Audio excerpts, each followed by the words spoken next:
One day, a little boy was playing near the woods when he saw a bear cub alone and whimpering. He approached cautiously, offering a piece of his sandwich. The cub ate it gratefully.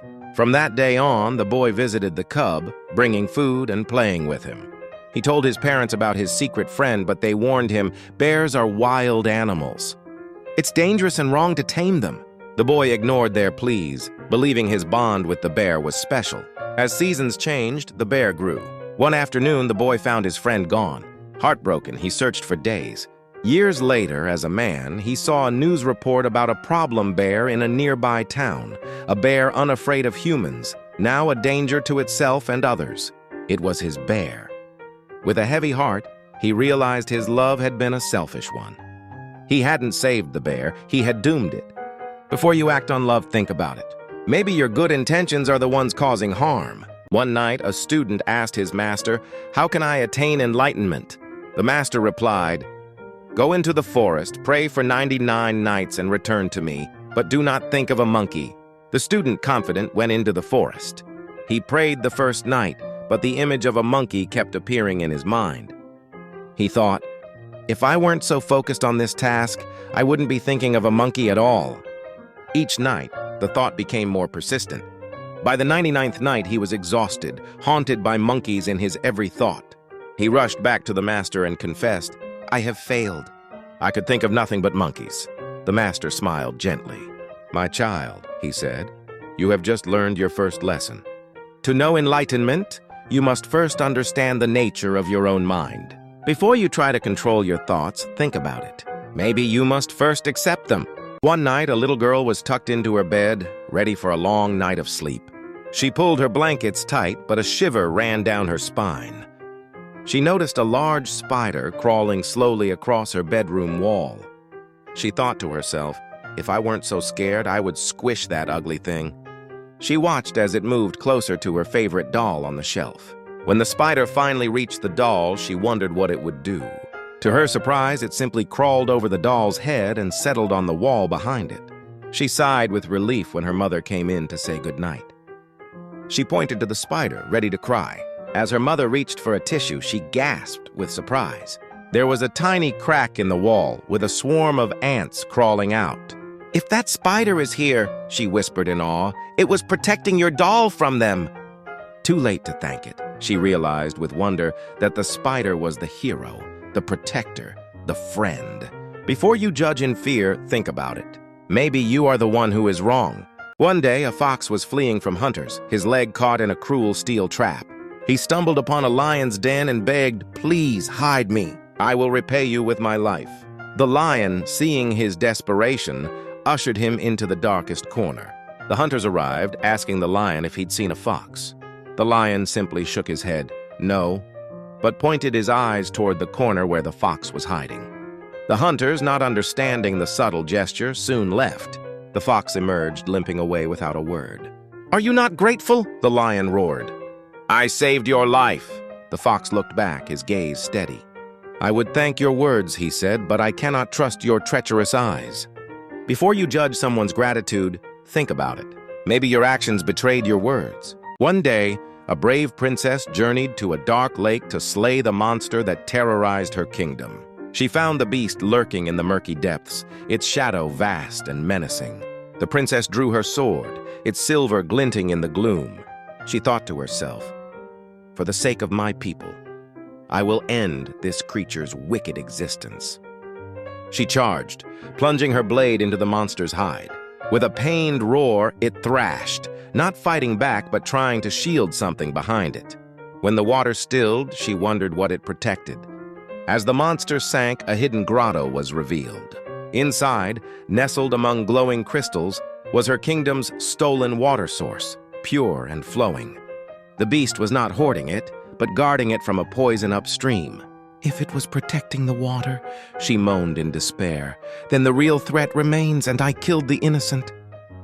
Too late to undo her mistake, she realized with grief that she was the monster, the fool, the true danger.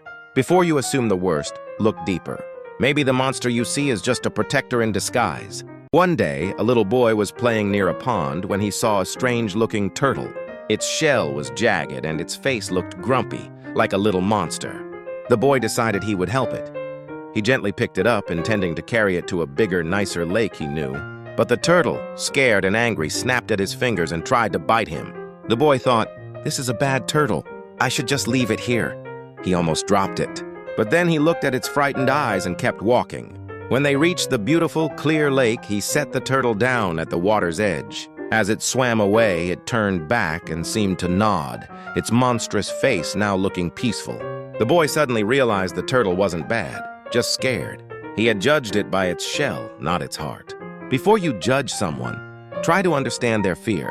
Maybe you're seeing a monster where there's just a soul in need of kindness. One afternoon, a young girl was walking home from the market, carrying a heavy basket of groceries. She noticed an old goat struggling to get up from the side of the road. It looked weak and frail. She thought to herself, "Poor thing. If I weren't in such a hurry, I would stop and help it find its owner." She kept walking, but her conscience nagged her. After a few steps, she turned back. With a sigh, she helped the goat to its feet and guided it to a nearby farm, assuming it was lost. The farmer thanked her and took the goat. As she turned to leave, she noticed a small tag on the goat's collar she hadn't seen before. It read, "My name is Lucky. I am old and my legs are weak. Please help me get home to the farm down the road if I fall." She realized with a pang of guilt that helping wasn't an inconvenience, it was the entire point. Before you assume a task is a burden, think about it. Maybe you are the one who is needed. Once, a young girl was walking through a park when she saw a dog barking relentlessly at a mailman. She felt a surge of pity for the poor man. "That dog is so mean," she thought, wishing she could tell it to stop. "If I could speak its language, I'd scold it for being so aggressive." The mailman eventually moved on, and the dog sat down, whimpering softly. As she walked closer, she noticed the dog was staring at something under a bench. With a start, she saw a tiny, shivering puppy trapped beneath the wooden slats. The mother dog had not been barking in anger, but in desperation, begging for help for her trapped child. The girl knelt down, her face flushed with shame, and carefully freed the little one. "If I had understood," she whispered, "I would have seen her fear, not her fury." Before you judge, try to understand. Maybe what you see as aggression is just a cry for help. One sunny afternoon, a little girl was playing at the park with her friends. She had brought her favorite new red ball. As they played, another girl, a bit shy and smaller, joined their game. The first girl noticed the newcomer was clumsy, often tripping and dropping the ball. She thought to herself, "If she wasn't so little, I'd tell her to go play somewhere else." Every time the shy girl fumbled, the first girl rolled her eyes. When the ball rolled into the bushes, she wondered who would get it. With a small smile, the shy girl retrieved it. As she handed it back, she noticed a small tear in the seam. "Oh, brother," the first girl muttered. "She probably broke it with her clumsy playing." Annoyed, she told her mom it was time to go. As they left the park, her mom handed her something. "You left this in the car," she said. There, in her mom's hand, was her brand new red ball, pristine and untouched. "If mine is here," she whispered in shame. "The other was hers and she was just trying to be a friend." Too late to say sorry, she realized with a heavy heart that she was the mean one, the judgmental one, the unkind one. Before you judge someone, look at the whole picture. Maybe you are the one who is seeing things wrong. One afternoon, a little girl was playing in her yard when she spotted a scruffy cat hiding under a bush. She slowly approached, offering it a piece of her sandwich, but the cat hissed and darted away. Day after day, she left food out, but the cat never came close. She thought to herself, "This cat is so mean and ungrateful. I just want to be its friend." One rainy evening, she noticed the cat wasn't there. Worried, she searched with a flashlight. She finally found it shivering behind the shed, but it wasn't alone. Curled up against its warmth were 3 tiny kittens. With a gentle look, the mother cat nudged a kitten toward her. The girl gasped, her heart aching with a sudden realization. "She wasn't being mean," she whispered. "She was just being a mother." Too quick to judge, she realized with newfound respect that the cat wasn't rejecting her kindness, but protecting its family. Before you assume the worst, look closer. Maybe their story is different from what you imagine.